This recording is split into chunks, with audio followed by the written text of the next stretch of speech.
Assalamualaikum warahmatullahi wabarakatuh.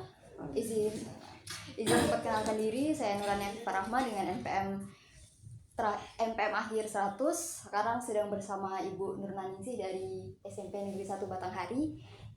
Assalamualaikum, Bude. Waalaikumsalam warahmatullahi wabarakatuh. Bude, izin wawancara untuk terkait masalah yang dialami selama pembelajaran bahasa Indonesia nih, Bude. Kira-kira ada nggak sih masalah-masalah yang dialami gitu, kayak misalkan tentang minat belajar siswa atau kesulitan-kesulitan yang dialami siswa atau sebagai guru sendiri, ada nggak mungkin? Ada, kalau masalah siswa itu memang banyak. Di antaranya yang pertama itu ya tentang minat belajar siswa. Jadi siswa itu minatnya untuk belajar itu susah. Apalagi kalau zaman sekarang ini, kalau siswa itu nggak dikasih PR, pasti nggak mau belajar.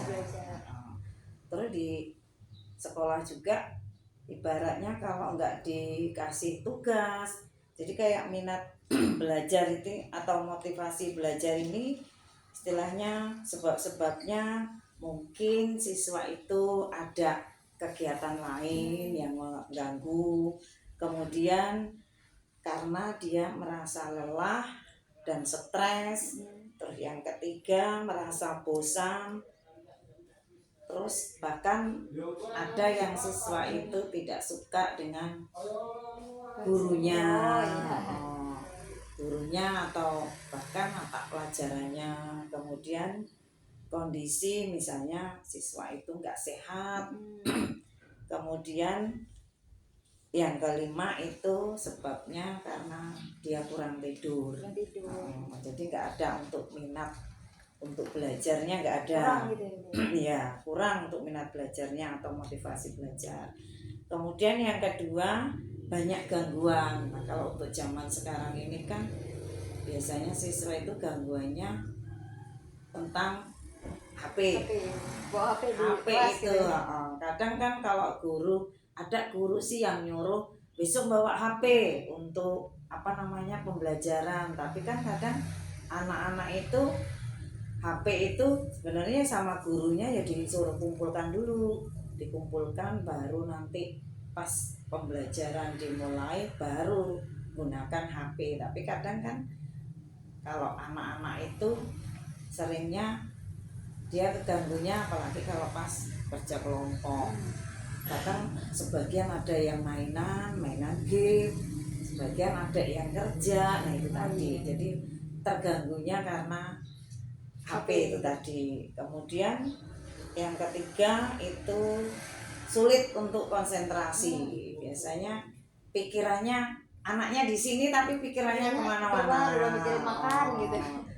Kadang mikirin kok nggak cepet istirahat ya, terus mikirin misalnya kok lapar perutnya, jadi nggak konsentrasi. Gurunya ibaratnya jelasin atau apa, siswa itu bahkan ditanya kadang bengong gitu.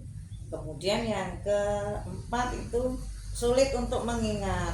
Misalnya kalau dikasih penjelasan sama guru, siswa itu ya kayaknya dengarkan, tapi begitu keluar kelas lupa.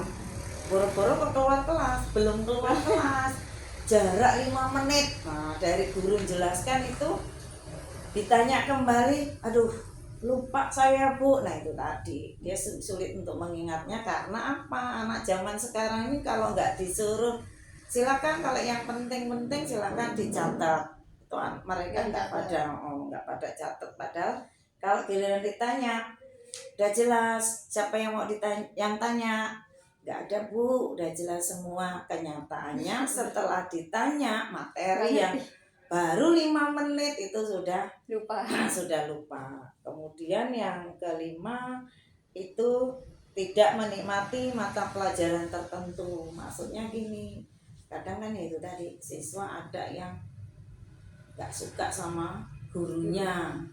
Misalnya guru pelajaran matematika atau bahasa Inggris, biasanya siswa itu jarang yang suka, bahkan malah malas dia. Jadi cara untuk mengatasi atau mengubah itu kita kita rubah pola pikirnya. Bagaimana siswa itu biar tidak tidak malas dengan guru atau mata pelajaran tertentu, kita kasih gambaran bahwa nanti penting lo ke depannya, misalnya kayak bahasa Inggris, kayak matematika, apalagi nanti ke depannya sekolah yang jenjangnya lebih tinggi, kita kasih gambaran aja secara luas bahwa kita membutuhkan pelajaran itu nanti ke depannya. Pasti kalau misalnya matematika yang hitung-hitungan, nggak mungkin kita nggak ada hitung-hitungan, nggak mungkin. Kalau bahasa Inggris ya pasti, kalau kita internet itu kan kadang ada tuh ya yang bahasa dari bahasa asing. Kalau kita nggak mau, barangnya nggak suka dengan pelajaran tertentu, nanti ya itu tadi kedepannya yang nggak bisa. Kemudian yang keenam ini kekurangan dari sumber daya belajar.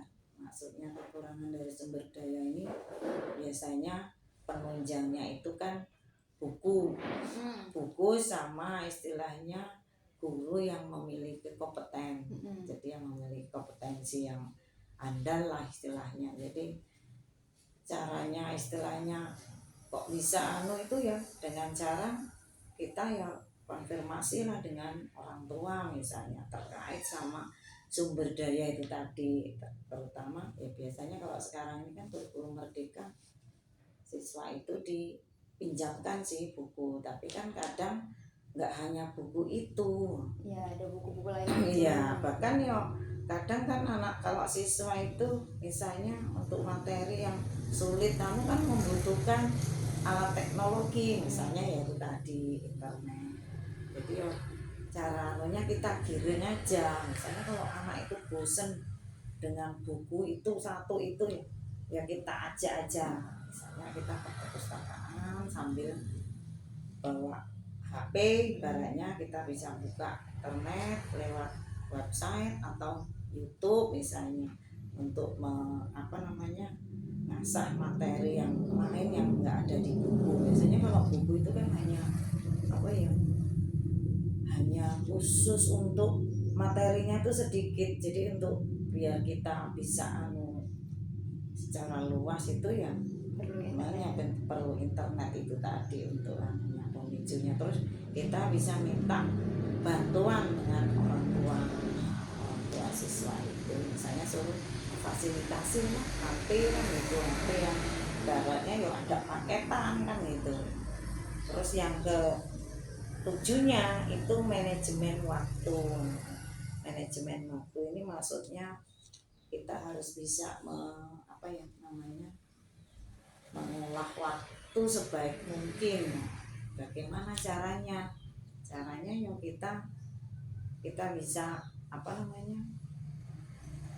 membuatlah daftar pekerjaan atau menyelesaikan tugas-tugas istilahnya dari guru itu ya tepat waktu, jadi nggak usah menunda-nunda. Itu yang dinamakan manajemen waktu. Kemudian menjadwalkan tugas sesuai dengan, misalnya kalau waktunya 1 minggu ya harus segera, jadi kita punya jadwal, oh ini materi ini, tugas ini misalnya pelajaran apa harus diselesaikan, jadi kita punya jadwal. Nah, itu yang namanya manajemen waktu.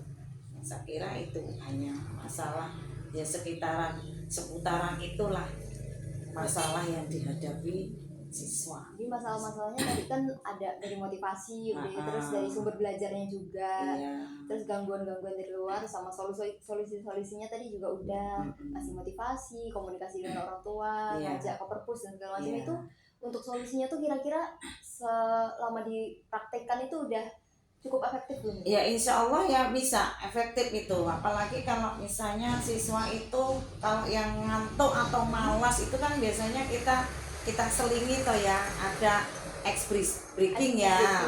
Itu biasanya anak tuh langsung, kalau apalagi terkait sama konsentrasi kan kita tes dulu, jadi kita minta waktu lah sebentar, paling 10 menit coba untuk ngetes konsentrasi, biasanya itu ya berhasil.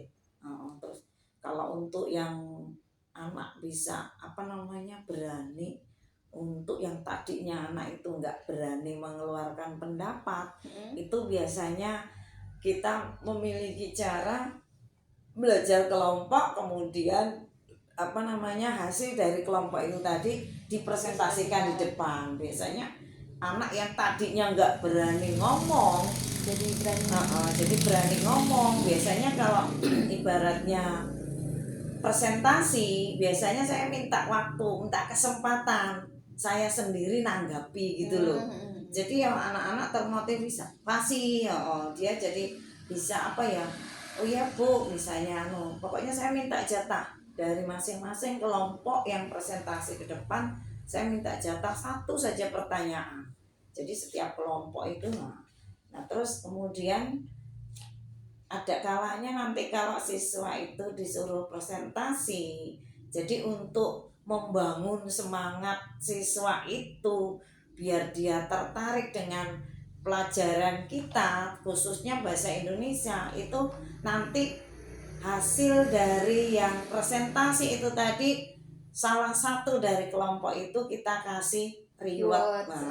Itu biasanya anak-anak semangat dengan itu, jadi bisa ketarik jadi kita kasih reward, nggak ketang makanan aja, misalnya beng-beng atau apa gitu. Ini dari masing-masing kelompok yang maju itu tadi ada yang terbaik dari masing-masing kelompok.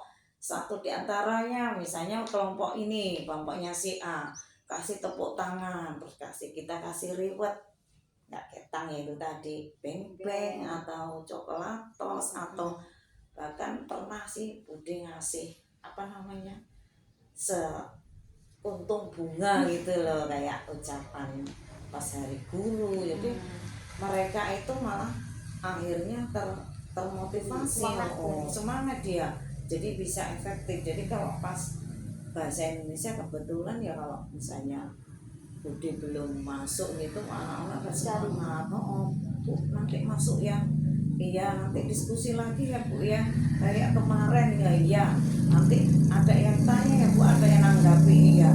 Jadi mereka itu tertarik atau termotivasi. Memang ya, kalau ibaratnya kalau guru bahasa Indonesia, kalau sistemnya hanya ceramah, biasanya ya siswa itu ngantuk, kadang bahkan ya ada yang tidur itu sampai saya foto, tak sampein ke wali kelasnya yang komentar, siram aja lo Bu, digeruduk aja pakai air 1 ember. Nah itu Bude kan nggak pernah ibaratnya sampai segitunya ya, paling tak suruh suaranya suaranya Ibu merdu ya sampai kamu tertidur kan gitu. Ya Allah Bu, ngantuk bener kan.